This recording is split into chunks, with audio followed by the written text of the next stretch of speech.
Assalamualaikum warahmatullahi wabarakatuh. Halo kawan-kawan semuanya, jumpa lagi. Di video kali ini saya ingin berdiskusi tentang Habib. Kita tentu sering dengar kata Habib, apalagi sejak Habib Rizik kembali ke Indonesia. Hampir tiap hari di media-media selalu beritain tentang beliau.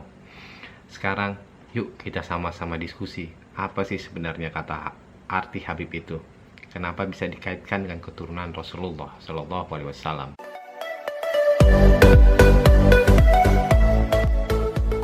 Baik, gelar Habib adalah gelar kehormatan yang diberikan masyarakat kepada seseorang yang dinyatakan sebagai keturunan Rasulullah Shallallahu Alaihi Wasallam. Kata Habib berasal dari bahasa Arab. Habib secara harafiah berarti yang dicintai atau kekasih.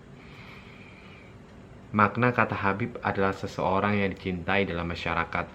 Cirinya adalah memiliki adab dan sopan santun, serta memiliki dasar keilmuan, serta selalu mengajak kebaikan di setiap tempat dimanapun beliau berada.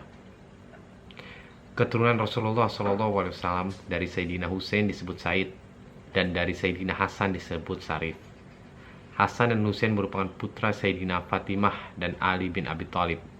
Di Indonesia, para keturunan Rasulullah umumnya banyak yang berasal dari Husain, disebut Said. Gelar Habib tidak bisa disematkan kepada setiap Said. Setiap Habib harus Said, tetapi Said belum tentu Habib. Seseorang Said tidak bisa mengatakan bahwa dirinya sendiri adalah Habib. Pengakuan Habib harus melalui persyaratan yang sudah disepakati melalui Rabithah Awaliyah. Di antaranya cukup matang dalam hal umur, memiliki ilmu yang luas, mengamalkan ilmu yang dimiliki, ikhlas terhadap apapun, wara', zuhud, berhati-hati, serta bertakwa kepada Allah Subhanahu wa Ta'ala. Dan yang paling penting adalah akhlak yang baik. Gelar ini merupakan gelar kehormatan yang ditujukan kepada para keturunan Nabi Muhammad SAW yang tinggal di Indonesia. Habib semuanya memiliki moyang yang berasal dari Yaman, khususnya Hadramaut. Membincang sejarah Islam di Nusantara tidak bisa dilepaskan dari sejarah kedatangan orang-orang Hadramaut. Sejarah masuk dan berkembang Islam di Indonesia dan negara-negara di sekitarnya memiliki hubungan erat dengan sejarah Al-Imam Ahmad bin Isa Al-Muhajir dan keturunannya. Imam Ahmad bin Isa merupakan keturunan dari Ali bin Abi Thalib yang melakukan imigrasi dari Basrah ke Hadramaut pada saat dinasti Abbasiyah memegang tampuk kekuasaan. Anak cucu Imam Al-Muhajir ini kemudian melakukan migrasi ke sejumlah tempat seperti di India, Afrika, hingga Nusantara. Konon, Syekh Jumadil Kubro, salah satu penyebar Islam terkemuka di Indonesia ini, merupakan salah satu keturunannya. Ini contoh silsilah dari keturunan Rasulullah SAW. Lalu, bagaimana bisa menyeleksi siapa saja yang dinyatakan keturunan Rasulullah SAW? Di Indonesia ada Rabithah Alawiyah.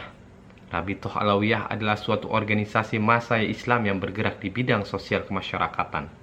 Pada umumnya, organisasi ini menghimpun warga negara Indonesia keturunan Arab, khususnya yang memiliki keturunan langsung dari Nabi Muhammad SAW.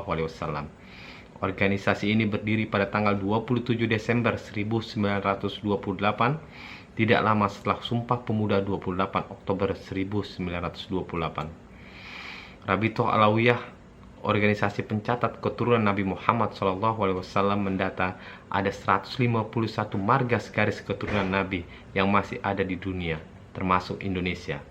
Dari marga ini ada sejumlah nama yang kurang dikenal, seperti Al-Tuwainah, Al-bin Sumaiton, atau Al-Quton. Sementara di Indonesia, segelintir marga yang familiar. Di Indonesia, dari 100 kabilah Asyadah Alawiyah, kini hanya 68 marga keturunan Syahid yang tersisa. Mereka menyebar ke seluruh wilayah Indonesia, dari Jakarta, Surabaya, Sumatera, hingga Kalimantan.